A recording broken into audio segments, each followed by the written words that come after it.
Assalamualaikum warahmatullahi wabarakatuh. Halo anak-anak ibu, apa kabar? Semoga semuanya dalam keadaan sehat ya. Bertemu kembali dengan channel Ibu Amelia Madonna. Kali ini kita akan belajar tema 3, tokoh dan penemuan. Subtema 1, penemu yang mengubah dunia. Pembelajaran 6, tonton sampai habis ya, jangan di skip.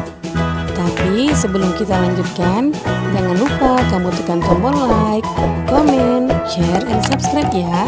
Juga tekan tombol lonceng notifikasinya agar kamu tidak ketinggalan video-video pembelajaran terbaru dari channel Ibu Amelia Madonna berikutnya. Terima kasih. Bayangkan seandainya Tuhan tidak memberi karunia akal dan kecerdasan pada para penemu.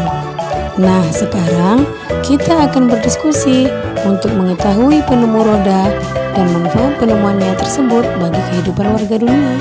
Yang pertama, muatan bahasa Indonesia KD 3.2 dan 4.2. Dengarkan teks berikut baik-baik ya. Roda pengubah wajah dunia. Perhatikan semua benda di sekeliling kita. Adakah yang memiliki roda? Banyak sekali mesin, peralatan, alat transportasi, dan benda buatan manusia menggunakan roda. Roda merupakan salah satu penemuan terbesar manusia yang membuat semua pekerjaan menjadi lebih mudah. Awalnya, roda dibuat oleh ahli menggunakan mesin pemintal. Peninggalan roda paling tua berasal dari Mesopotamia yang digunakan untuk kendaraan di sekitar tahun 3000 sebelum Masehi. Kemudian muncul juga di Tiongkok, Arab, Eropa, dan belahan dunia lainnya. Perkembangan roda dimulai dari bentuk sederhana berupa balok kayu yang digulingkan. Kemudian diubah menjadi potongan melintang balok kayu. Roda bundar utuh dengan pasak di tengahnya, hingga roda berjari-jari. Bagian tengah roda kemudian juga diganti besi sehingga roda menjadi semakin kuat. Seiring dengan perkembangan zaman, roda terus mengalami perbaikan. Charles Goodyear pada tahun 1839 berhasil menciptakan ban terbuat dari karet yang lebih tahan goncangan dan lebih kuat terhadap gesekan permukaan jalan. Pada tahun 1845, Thomson dan Dunlop kemudian menciptakan ban yang berisi udara. Pada perkembangannya, saat ini roda mempunyai banyak ukuran dan jenis. Ada yang terbuat dari besi, kayu, karet, atau gabungan dari beberapa jenis bahan yang disesuaikan dengan fungsinya. Berkat penemuan roda, menempuh jarak antar tempat di berbagai belahan dunia menjadi lebih mudah dan lebih cepat. Pengaruh roda sangat terasa terhadap perkembangan ekonomi masyarakat dunia, karena pendistribusian barang-barang perdagangan menjadi lebih cepat dan mudah. Tanpa roda, tentunya kehidupan manusia akan menjadi lebih sulit. Nah, anak-anak ibu, perhatikan analisis garis waktu sejarah perkembangan roda berikut ini. Apakah telah sesuai dengan urutan yang terdapat di dalam bacaan? Nah, ini adalah gambar gelondongan kayu yang digulirkan untuk memindahkan barang. Ini terjadi kurang dari 3000 tahun sebelum Masehi. Kemudian, untuk memintal kain, gambar ini adalah roda pada tahun 3000 sebelum Masehi. Kemudian roda kayu dengan sumbu. Nah, ini adalah gambar roda pada tahun 1500 sebelum Masehi. Kemudian roda kayu dengan jeruji. Ini adalah gambar roda sesudah Masehi. Terakhir, ban karet berisi udara. Ini adalah tahun 1839 sampai dengan roda yang kita gunakan sekarang. Nah, anak-anak ibu, setelah kita membaca teks tadi, mari kita tuliskan informasi penting yang terdapat pada setiap paragraf. Pada paragraf pertama, yaitu topik masalah. Apa topik masalahnya? Ya, manfaat roda bagi manusia. Kemudian paragraf kedua, deret penjelas, yaitu perkembangan roda dimulai dari bentuk sederhana hingga roda berjari-jari. Kemudian paragraf ketiga, deret penjelas juga, yaitu perkembangan roda mempunyai banyak ukuran dan jenis.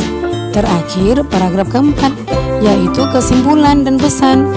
Pendapat pribadi penulis, pentingnya roda bagi kehidupan manusia. Nah, itulah informasi penting yang terdapat pada setiap paragraf. Yang kedua, muatan PPKN, KD 3.2 dan 4.2. Bagaimana tanggung jawab para penemu tersebut sehubungan dengan penemuannya? Apakah mereka bertanggung jawab atas hak yang telah mereka dapatkan? Ayo kita temukan jawabannya. Pada pembelajaran sebelumnya, kita sudah mengetahui arti hak dan kewajiban. Nah, sekarang mari kita diskusikan jawaban dari pertanyaan-pertanyaan berikut. Yang pertama, sebutkan beberapa macam hak yang dimiliki oleh para penemu. Para penemu tersebut memiliki hak untuk melakukan penelitian dan mendapatkan penghargaan atas penemuannya tersebut. Yang kedua, apakah mereka telah mendapatkan haknya? Jelaskan. Iya, yaitu sebagai ilmuwan yang menemukan roda. Yang ketiga, apa manfaat hak tersebut bagi mereka? Manfaat hak tersebut bagi mereka yaitu mereka dikenal sepanjang masa sebagai ilmuwan yang telah berjasa bagi perkembangan dunia. Yang keempat, apakah mereka telah bertanggung jawab terhadap hak yang telah mereka dapatkan? Nah, jawabannya adalah iya, mereka telah bertanggung jawab terhadap hak yang telah mereka dapatkan. Contohnya, mereka terus memperbaiki atau mengembangkan temuan mereka hingga menjadi ban karet berisi udara. Kemudian, anak-anak ibu dengarkan teks berikut. Hak dan tanggung jawab. Ani adalah putra Bapak dan Ibu Yakub. Pak Yakub menyekolahkan Ani di sebuah sekolah yang cukup ternama di desanya. Pak Yakub memenuhi semua kebutuhan sekolah Ani, seperti buku-buku, seragam sekolah, serta peralatan lainnya.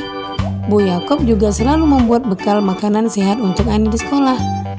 Ani sangat bersyukur dengan perhatian ayah dan ibunya. Ia selalu mematuhi nasihat ayah dan ibu. Ani juga rajin bersekolah, rajin belajar, dan mengerjakan tugas sekolah tanpa perlu diingatkan. Ani kemudian selalu naik kelas dengan nilai yang memuaskan.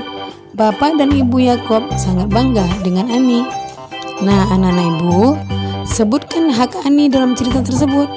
Hak Ani dalam cerita tersebut yaitu memperoleh pendidikan, mendapatkan semua kebutuhan sekolah, mendapat makanan sehat, dan mendapat perhatian dari orang tuanya. Yang kedua, apakah Ani telah mendapat haknya? Nah, iya, Ani telah mendapat haknya. Contohnya mendapat sekolah yang bagus, mendapatkan buku, seragam sekolah, makanan sehat, dan semua kebutuhan sekolah. Kemudian, apa manfaat hak tersebut bagi masa depan Ani? Manfaat hak tersebut bagi masa depan Ani adalah menjadi anak yang berprestasi dan membanggakan ayah dan ibunya. Yang keempat, apakah Ani telah bertanggung jawab terhadap hak yang telah ia dapatkan? Ya, Ani telah bertanggung jawab terhadap hak yang telah ia dapatkan. Contohnya, ia mematuhi nasihat ayah dan ibu, rajin sekolah, rajin belajar, dan rajin mengerjakan tugas sekolahnya. Yang kelima, apa yang akan terjadi jika Ani tidak bertanggung jawab terhadap haknya? Jika Ani tidak bertanggung jawab terhadap haknya, maka orang tuanya akan sangat kecewa. Ia tidak akan menjadi siswa berprestasi dan kebutuhan sekolahnya tidak akan dipenuhi oleh kedua orang tuanya. Kemudian jawaban tadi kita tuliskan pada diagram berikut. Hak Ani mendapatkan sekolah yang bagus, mendapatkan buku, seragam sekolah, makanan sehat, dan semua kebutuhan sekolah. Kemudian dampak jika bertanggung jawab pada kewajiban, selalu naik kelas dengan nilai yang memuaskan. Manfaat kewajiban, menjadi siswa berprestasi, tidak pernah mendapat sanksi dari sekolah. Kemudian dampak jika tidak bertanggung jawab pada kewajiban, ya tentunya Ani tidak akan naik kelas dan mendapat nilai yang kurang baik. Bagaimana dengan dirimu sendiri? Apakah kamu telah bertanggung jawab terhadap hak-hak yang telah kamu dapatkan? Nah, sekarang saatnya untuk merenung dan memperbaiki diri. Tuliskan pengalaman dirimu dalam menggunakan hak yang telah kamu dapatkan. Tulis pada diagram berikut ini. Anak-anak hebat harus semangat ya. Nah, demikian video pembelajaran ibu kali ini. Semoga bermanfaat ya. Jangan lupa kamu jaga kesehatan, ikuti protokol kesehatan, tetap di rumah, dan semoga wabah COVID-19 cepat berakhir dan anak-anak ibu bisa datang ke sekolah lagi, bertemu teman-teman dan guru yang dicintai. Sekian, Assalamualaikum warahmatullahi wabarakatuh. I'm an icon, man. I'm a girl about a 10. I should fuck her in a Benz.